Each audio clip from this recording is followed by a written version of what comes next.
बिस्मिल्लाहिर्रहमानिर्रहीम। अस्सलाम वालेकुम रहमतुल्लाहि व बरकातुहू। उम्मीद है आप लोग अच्छे होंगे जहाँ भी होंगे।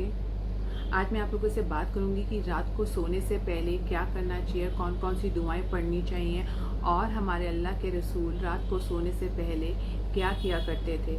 तो हम इसको सुन्नत के तरीके से करेंगे और अगर आप लोगों में से जो लोग करते आ रहे हैं तो ये तो बहुत ही अच्छा है, लेकिन जो लोग नहीं करते हैं या फिर जो लोग कर रहे हैं और उसको आधा ही कर रहे हैं या वो पूरी तरह से नहीं जानते हैं, तो आज समझ लेते हैं कि हमें रात को सोने से पहले क्या क्या करना चाहिए। और मैं पूरी कोशिश करती हूँ कि जब से मुझे पता चला है तो मैं रात को सोने से पहले ये सब चीज़ें ज़रूर कर लूँ, मतलब क्या क्या दुआएं हैं इन सबको ज़रूर बोल लूँ। क्योंकि देखिए होता क्या है कि हमें नहीं पता कि हम लोग एक बार सो जाएं तो उसके बाद क्या।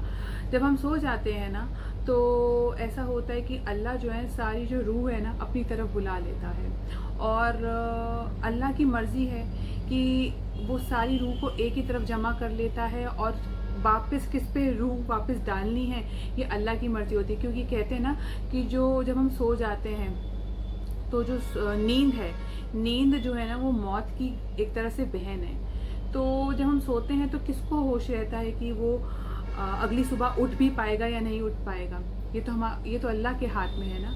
तो जब हम रात को सोने लगते हैं ना तो हमें पूरी तैयारी के साथ सोना चाहिए, क्योंकि जब अल्लाह सारी रूह को एक साथ जमा कर लेता है और फिर कितनों में रूह वापस डाल देता है, ये अल्लाह बेहतर जानता है, वही अल्लाह बेहतर समझता है। इसलिए हमें अपनी पूरी तैयारी करनी चाहिए रोज़ रात को सोने से पहले। और हमें क्या क्या करना चाहिए, वो तैयारी क्या है। तो सबसे पहली चीज़ है कि आपको पता होगा कि हमारे नबी सल्लल्लाहु अलैहि वसल्लम रात को हमेशा सोने से पहले वज़ू करके सोया करते थे और यही सुन्नत तरीका है। सबसे पहली चीज़ कि हमें रात को वज़ू करके सोना चाहिए। रात की ईशा की नमाज़ पढ़ने के बाद भी अगर हमारा वज़ू टूट भी जाता है तो आपको कोशिश करनी चाहिए कि आप अपना वज़ू करके और उसके बाद ही बिस्तर पे आएँ।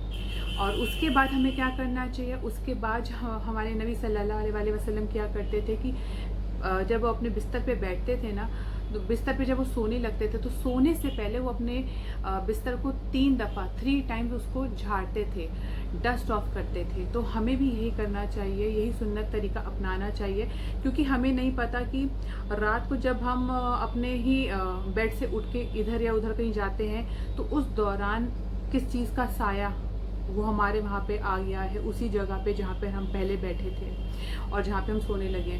तो कोशिश करनी चाहिए कि 3 टाइम्स आप अपने बेड को झाड़ेंगे, हाथ से झाड़ लीजिए या किसी कपड़े की मदद से आप उसको अपने बेड को 3 दफ़ा झाड़ें। और उसके बाद हमें क्या करना चाहिए, उसके बाद हमें पढ़ना चाहिए सूरा अल मुल्क। जो सूरा अल मुल्क है ना वो हमें कब्र के अजाब से बचाएगा। इसलिए कोशिश करें रात को सोने से पहले रोज़ सूरा अल मुल्क पढ़ के सोएं।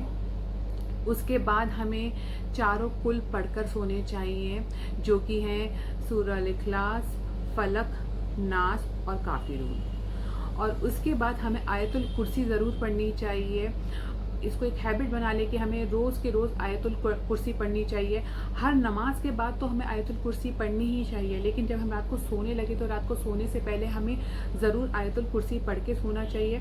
और आयतुल कुर्सी पढ़ने के बाद जो सूरह अल बकरा के लास्ट के 2 वर्ड्स हैं, लास्ट की 2 आयतें हैं, आयत नंबर 285 और आयत नंबर 286 सूरह अल बकरा की, वो हमें ज़रूर पढ़ के सोनी चाहिए। उसके बाद हमें तस्बीह करनी चाहिए सुबहान अल्लाह व बिहम्दिही की 100 दफ़ा, 100 टाइम्स हमें सुबहान अल्लाह व बिहम्दिही करना चाहिए, बोलना चाहिए, तस्बीह करनी चाहिए।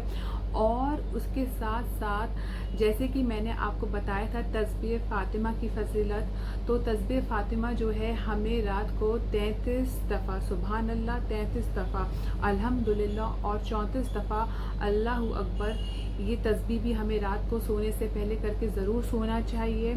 और उसके बाद हमको 4 कलमे जो हैं हमें आते हैं तो हम ज़रूर पढ़ें। कोशिश करें कि अगर हमें चारों कलमे नहीं भी आते हैं तो जितने भी कलमे आपको आते हैं आप उसको रात को पढ़ के ज़रूर सोएं। और हमारे नबी सल्लल्लाहु अलैहि वसल्लम को ज़रूर दुरूद भेजा करें। और सबसे ज़रूरी बात ये है कि रात को जब भी आप सोएं तो आप सबको माफ़ करके सोएं। जिसने भी आपका दिल दुखाया है ना, जिसने भी आपको किसी भी बात के लिए नाराज़ किया है, अपसेट किया है, उसको माफ़ करके सोएं, तो आपको बहुत ही सुकून मिलेगा। और रात को सोने वाली जो दुआ होती, जो हमारे नबी सल्लल्लाहु अलैहि वसल्लम रात को सोने से पहले दुआ पढ़ा करते थे, वो दुआ है अल्लाहुम्मा बिस्मिका अमूतु व अहया। और जिसको नहीं ये दुआ याद, अल्लाहुम्मा बिस्मिका अमूतु व अहया, जो मैंने बोला है उसको आप कहीं पे भी देख लीजिए, सर्च कर लीजिए, आपको मिल जाएगी। ये दुआ बहुत आसान है और इसको रोज़ रात को सोने से पहले ज़रूर पढ़ा करें, जो हमारे नबी सल्लल्लाहु अलैहि वसल्लम भी पढ़ा करते थे रात को सोने से पहले। और जब आप लेटने लगें, सोने लगें, तो आप अपनी राइट की तरफ सोएं और हाथ जो है अपने इस तरह चीक्स के, राइट चीक के नीचे रखकर सोएं ज़रूर। और यही बहुत ही सुन्नत तरीका है, क्योंकि हमारे अल्लाह के रसूल भी अपनी राइट की तरफ सोते थे और हाथ अपना इस तरह नीचे रख के सोया करते थे। ये बहुत ही बेहतरीन तरीका है, बहुत ही सुन्नत तरीका है रात को सोने का। अपने पेट के बल ना सोएं, कोशिश करें पेट के बल ना सोएं। और यही थी कुछ चंद बातें जो रात को सोने से पहले जो है हमें ज़रूर करके सोनी चाहिए। और ज़रूर सबको माफ़ करके सोएं रात को। अगर आपका किसी ने भी दिल दुखाया है, यकीन मानिए कि आपको बहुत ही सुकून मिलेगा। और अल्लाह से तौबा करें, और क्या पता अगली सुबह आप उठें ना उठें, कम से कम आप अपनी पूरी तैयारी करके तो सोए थे। यही आपको चीज़ें बहुत सुकून में रख देंगी, बहुत सुकून में डालेंगी। अगर मेरी बातें आपको अच्छी लगी तो इसको शेयर ज़रूर कर दीजिएगा, और मेरे वीडियो को लाइक कर दीजिए, मेरे चैनल को सब्सक्राइब कर दीजिए, और दुआ में मुझे याद रखिएगा। तब तक के लिए अल्लाह हाफ़िज़।